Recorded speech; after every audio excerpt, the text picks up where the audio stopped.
മണലൂർ സൗഹൃദ arts and sports ക്ലബിന് shuttle court പ്രവർത്തനം തുടങ്ങി. ഉദ്ഘാടനം പഞ്ചായത്ത് പ്രസിഡന്റ് പി.ടി. ജോൺസൺ ഉദ്ഘാടനം ചെയ്തു.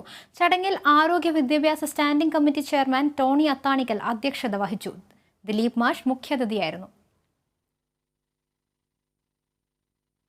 ഇടുക്കി ജില്ലാ പഞ്ചായത്ത് പുനരധിവാസം നടത്തി 7 വർഷം കഴിഞ്ഞിട്ടും നിർധന കുടുംബത്തിന് വീട് നൽകിയില്ല.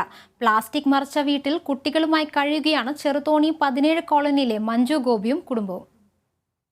കഴിഞ്ഞ 50 വർഷക്കാലമായി ജില്ലാ ആയുർവേദ ആശുപത്രിക്ക് സമീപമായിരുന്നു ചന്നമാവുങ്കൽ മഞ്ജുവിന്റെ മാതാപിതാക്കൾ താമസിച്ചു വന്നിരുന്നത്.